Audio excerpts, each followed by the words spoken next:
Watch मन निश्चल राखे धनि धनि जननी तेरी रे। नरसिंह मेहता जी के इंद्रियों को वश में करो। नेत्र सबसे खतरनाक, इनको बहुत सावधान रखो। बहुत बहुत ये चंचलता, नेत्रों की चंचलता। भगवत चर्चा हो रही तो हो सकता है शब्द ना सुन पाओ, लेकिन विषय चर्चा हो रही है तो आप 10-5 हाथ दूर होगे तो भी श्रवणेंद्री पकड़ लेगी क्या बातें हो रही। निंदा स्तुति विषय चर्चा। इंद्रियों को शासन में रखो, इंद्रियों को वश में करो, क्योंकि ये ज्ञान विज्ञान का नाश करने वाले महापापी काम इन्हीं के वशीभूत होकर तुम्हें नष्ट करते। मार डाल इस पापी को। भगवान के पाप मानम प्रजहेनम ज्ञान विज्ञान नाशनम, मार इस काम को नष्ट कर। तस्मात् तुम इंद्रियाण्यादौ नियम भरतर्षभ। ये महाभारत सबको लड़नी पड़ेगी, ये महाभारत है, सबको लड़नी पड़ेगी। अगर आपको अपने स्वराज्य सिंहासन पर बैठना है, मुक्त होना है, तो ये युद्ध स्वीकार करना पड़ेगा, ये चुनौती स्वीकार करनी पड़ेगी। भगवान कह रहे इंद्रियों को वश में कर, ज्ञान विज्ञान का नाश करने वाले इस महापापी काम को अवश्य बलपूर्वक मार। भगवान आदेश कर रहे हैं। पाप मानम प्रजहेनम ज्ञान विज्ञान नाशनम, तस्मात् तुम इंद्रियाण्यादौ नियम भरतर्षभ। इसलिए पहले इंद्रियों को काबू करो। रसेंद्रिय से शुरू करो, मुख्य द्वार। ये ज्यादा रजोगुणी भोजन पाने पर चंचल होती। जब ये चंचल होती तो हर इंद्रियों में चंचलता। इसको संभालो। उचित आहार, सात्विक आहार, कम स्वाद वाला आहार, बच जाओगे। ज्यादा स्वादिष्ट पाने की कोशिश मत करो। अगर रसेंद्रिय स्वाद नहीं छोड़ पाए तो जनेंद्री का स्वाद छोड़ पाना बड़ा कठिन हो जाएगा। इंद्रियों को विषयों में संयोग मत होने दो। भोग बुद्धि से प्रवृत्त ना करो। केवल जीवन निर्वाह बुद्धि से प्राण पोषण के लिए पहले यहीं से शुरुआत करो। रसेंद्री से प्राण पोषण के लिए अन्न जा रहा है, स्वाद के लिए नहीं। आप नहीं हो भोक्ता, ये रसेंद्री का है। इतनी जबान में रखी गई पूरी बात। यहां के नीचे कोई मतलब नहीं है क्या जा रहा है, इससे यहां कोई स्वाद नहीं। बस ये 2 अंगुल 3 अंगुल का खेल है। इसे क्या गुलाब जामुन है क्या, बस ये जहां अंदर गए ना तो फिर और कुछ मांगे होने लगेंगी। रसेंद्री से स्वाद।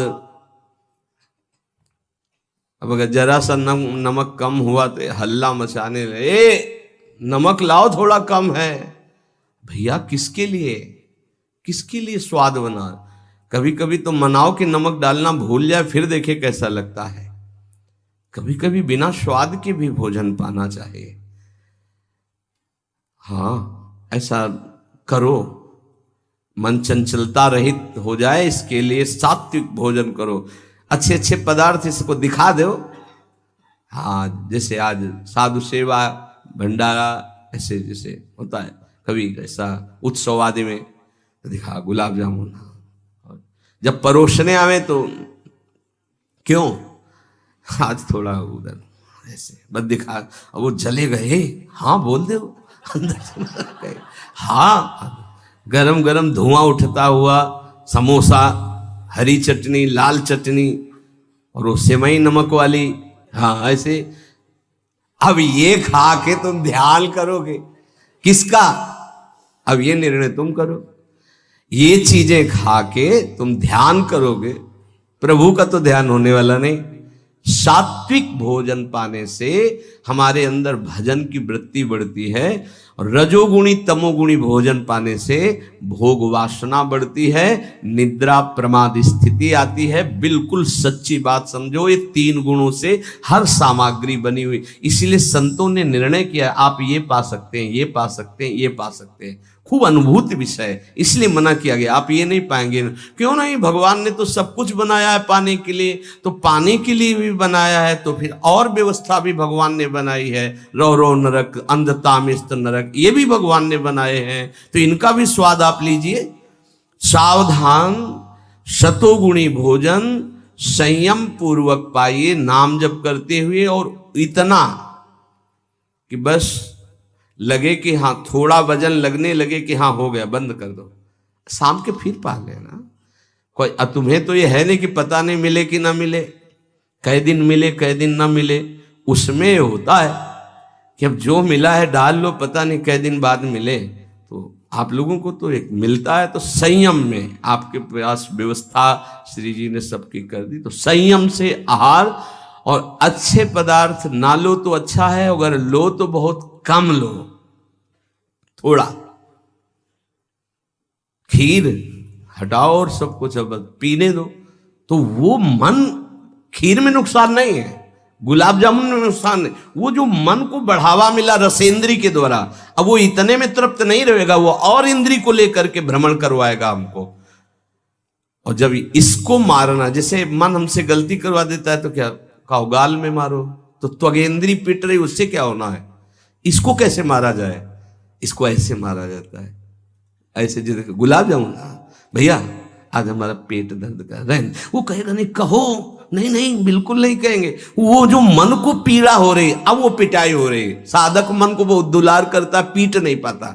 इसको पीटना सीखो, बहुत जल्दी ठीक हो जाएगा। ये कहता है आज ये देख ले, हाँ हाँ बढ़िया है, चलो चतुरासी जी शुरू करते हैं। वो कहेगा नहीं नहीं चतुरासी जी शुरू कर। उसको मारना है तो उसके विपरीत चलना पड़ेगा। साधक से गलती होती, मन को मारना है और वो मारता और किसी को है। आज ये नहीं कहे, आज ये नहीं, आज ऐसे नहीं, आज अच्छा। मान लो आप परिक्रमा दे आए तो शरीर को पीड़ा पहुंच रही, मन को कोई फर्क नहीं पड़ रहा। मन जिसको चाह रहा है वो चीज उसको ना दो तो उसको पीड़ा होती है, और उस पीड़ा को आप अपनी मान लेते हैं, इसलिए दुलार करते हैं। इस रहस्य को समझिए, मन की पिटाई जरूरी है, और ये इतने सुरक्षित रहता है कि इसको दुलार करना होता, पीटना होता नहीं।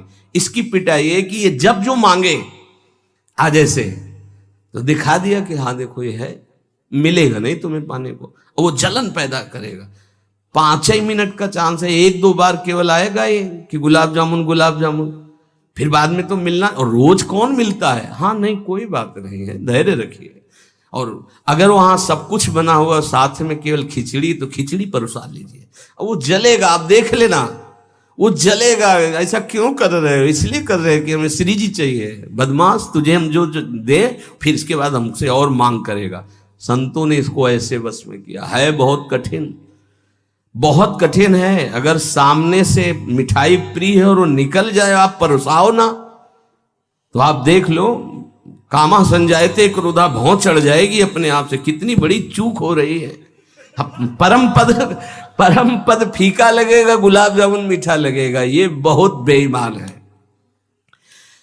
आप इस बात से मतलब सावधान रहें कि इसकी चाल में ना फंसे, इसकी पिटाई जरूर करनी है। मन कहां से पीटा जाता है, इसकी मांग को ना कर दो, बस इसकी पिटाई शुरू हो गई। ये कह रहा है ये चाहिए, उसके विपरीत नहीं।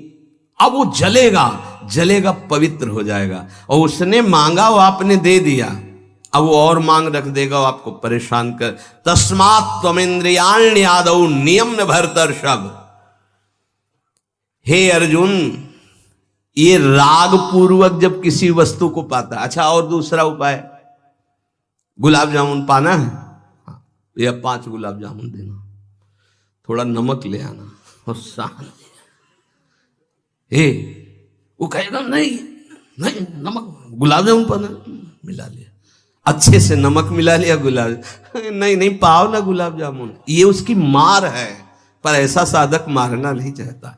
सब्जी साइड में करके एकदम दोना में लग रस सहित जे भी ऐसे किया, पूरा फूटा मुंह में। तो अब वो मन का पोषण हो रहा है। हर वस्तु का ऐसे ही, हर विषय का सेवन ऐसे ही है तो अब अपने लोग मन को तो समझ नहीं पा रहे, उसको पीट नहीं पा रहे, वो हमको फंसा के पीटता चला जा रहा है। बहुत पीटता है, देख लो, बहुत पीटता है मन, बहुत इसकी पिटाई चाहिए। कोई गुरु कृपा पात्र इसको पीटना शुरू करता है, यही उसकी पिटाई है कि इसके विपरीत चलो, जो मांग इसकी हो रही है उसके विपरीत चलो। जैसे बहुत बढ़िया स्वादिष्ट सब्जी बनी है, अब उस खीर भी परोसेगी तो खीर और सब्जी दोनों को मिला दो, न सब्जी का स्वाद न खीर का स्वाद, 2 रोटी 3, वो जलेगा कि यार तुम कैसा क्यों कर रहे हो, बस तुम कर रहे हो ऐसा। तो रसेंद्री ठीक हुई तो सब ठीक हो जाएगा। शास्त्रों में वर्णन किया गया धैर्यवान वही है जो रसेंद्री और जनेंद्री को, बस 2 इंद्रियों की चर्चा हुई और तो सब अपने आप हो जाएंगी। और रसेंद्री प्रधान, रसेंद्री ना हुई तो फिर आगे जो राग पूर्वक भोग, कोई भी भोग किया जाए वो बिल्कुल द्रवित हृदय में छप जाता है, बार बार पीड़ा पहुंचाता है, ना चाहते हुए भी साधक का पतन कर देता है। यही है, ना चाहते हुए पाप कौन करवाता है। आहार का बहुत बड़ा फर्क पड़ता है। अगर हम आहार पर संयम कर लें तो निश्चित काम पर विजय प्राप्त की जा सकती है। अगर आहार पर संयम नहीं, उचित आहार से अब देखना खाते खाते मर जाते हैं, लेकिन खाने की इच्छा पूर्ति नहीं होती। यही चमत्कार माया का। 2 रोटी डाल लो फिर भजन देखो कैसा होता है, देख लो ना आप करके। नहीं, खट्टी डकार आ रही है यहां से, फिर भी शाम के बैठे हैं, आलू का पराठा और चटनी ये और वो, फिर जाके पचाने में पूरी ताकत। भजन कैसे करोगे? थोड़ा भोजन करो, खाते खाते मर गए यार। आज यहां का, कल वहां का, परसों यहां का, संसारी पुरुष इसी में लगे रहते हैं। सुनो, उतना डालो जितना प्राण पोषण के लिए। कभी ऐसा देखो कि पेट में वजन ना आने पावे। अगर आपको भजन बढ़ाना है तो पेट में वजन ना आने पावे। ऐसे जब बैठो और भोजन शुरू करो, जहां लगने लगे कि पेट में कुछ आ, वहीं बंद कर दो। और 1 दिन का अभ्यास, निर्णय करो कि 2 रोटी इतना इतना इतना हो, उतना ही। ये बार बार बांटना और बार बार पाना ये साधकों के लिए ठीक नहीं है। एक बार रखवा लो 4 रोटी से दाल सब्जी और बस खत्म। आपका घर है, आप श्री जी का प्रश्न, बस एक बार, और उसी को पाके अपना भजन करो। धिक्कार है जीवन को, खाते खाते अवस्थाएं बदल गई। बचपन से लेकर 50-60 वर्ष के वही खाने की इच्छा। कभी तो थोड़ा मन वही फंसाए है, मृत्यु आ जाएगी फिर भी खाने से तृप्ति नहीं होगी। एक बार इस रसेंद्री को काबू में किया जाए, भोजन पर सावधान, थोड़ा अल्पाहार, इतना जिससे हमारे प्राणों का पोषण हो जाए, सब ठीक हो जाएगा। आप देख लेना, अल्पाहार। अगर भोजन सुधार नहीं होगा तो फिर भजन में सुधार नहीं होगा। भोजन, बहुत प्राण शक्ति प्रबल है आपकी, ऐसे नहीं निकल जाएगी। बहुत प्राण शक्ति बलवान होती है। वायु, अन्न, जल उचित चला गया तो खूब साधना बनेगी। इसलिए कोई भी वस्तु राग पूर्वक सेवन न की जाए। ये ज्ञान मार्ग, भक्ति मार्ग, जो मार्ग के उपासक, उनको इस बात पर विशेष ध्यान रखना, चाहे गृहस्थ हो चाहे विरक्त हो।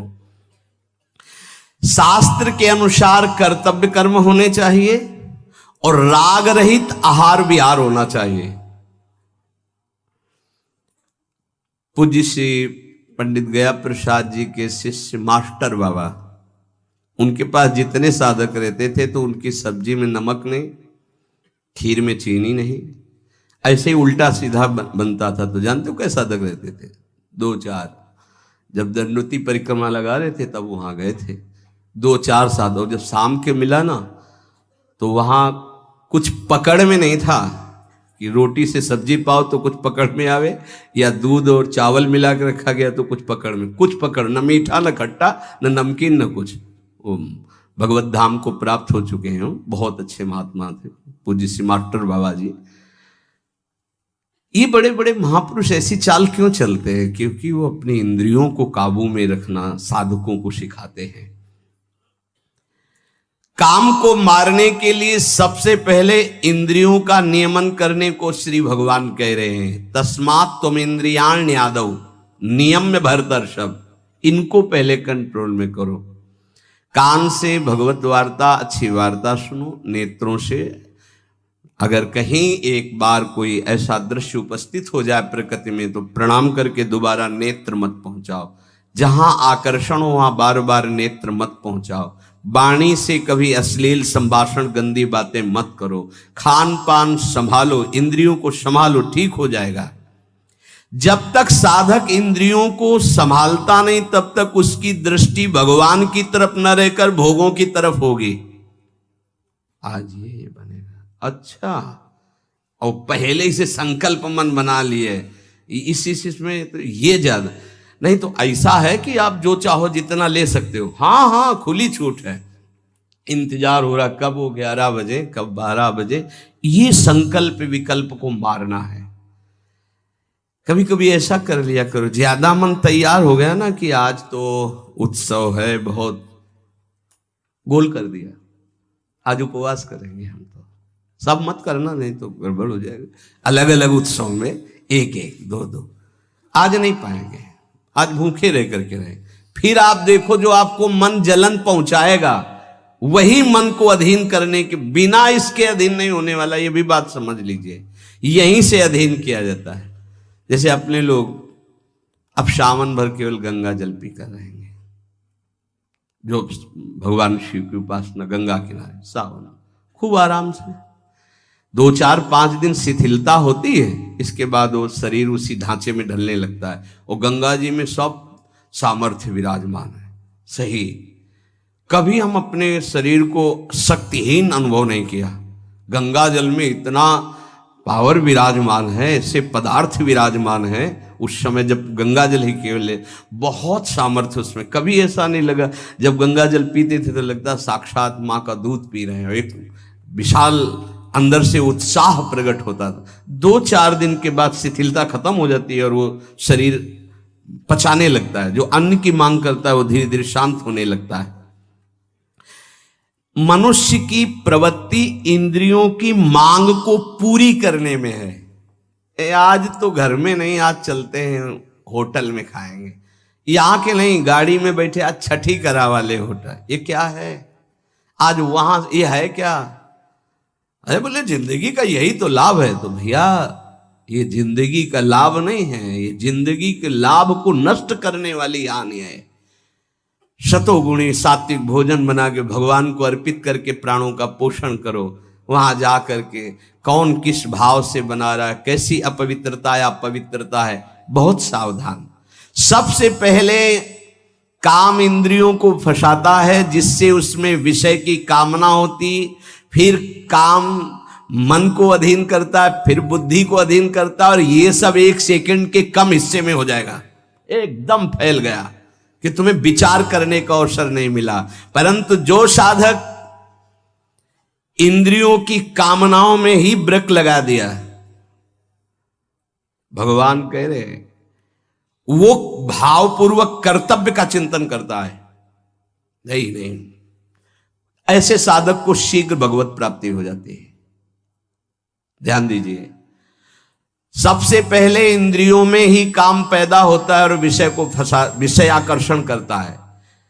और विषय जब कामना पैदा होती तो विषय कर्म करने की चेष्टा होती, कोई भी कामना किसी भी इंद्रिय की। और जो विषय कर्म में फंस जाता है उसका पतन हो जाता है। और जो उपासक इंद्रियों की चाह को, कामना को पूर्ण नहीं होने देता, वो उसको कर्तव्य का बोध होता रहता है। जो अपने कर्तव्य का बोध करता है, मेरा कर्तव्य क्या है, वो शीघ्र ही अपना उद्धार करने में समर्थ हो जाता है, भगवत प्राप्त हो जाता है। एनम ज्ञान विज्ञान नाशनम, ये ज्ञान विज्ञान का नाश करने वाला काम है। तुम्हारा कितना भी अनुभव ढक देगा, कितना भी बुद्धि आपकी प्रवीण हो, बड़े बड़े जवाब देने वालों को लाजवाब कर देता है। ऐसा है, काम ऐसा है कि बहुत जवाब देने वाले को जवाब रहित कर देता है। उसका उत्तर नहीं दे पाओगे जब काम तुम्हारे अंदर प्रश्न करेगा। विज्ञान अनुभव साधना का सब ढक देगा, ज्ञान विज्ञान दोनों को। तत्व ज्ञान का यहां बात नहीं है कि ज्ञानी का शब्द है शास्त्र ज्ञानी से, बोध संपन्न महापुरुष से नहीं, नहीं स्वात्मा रामम विषय मृग तृष्णाम भ्रमयति। यहां भक्त जो अभी साधन काल में है, प्रेमी भक्त के नहीं, दो को कोई परास्ती नहीं कर सकता। प्रेम लक्षणा भक्ति से युक्त महापुरुष और तत्वबोध महापुरुष,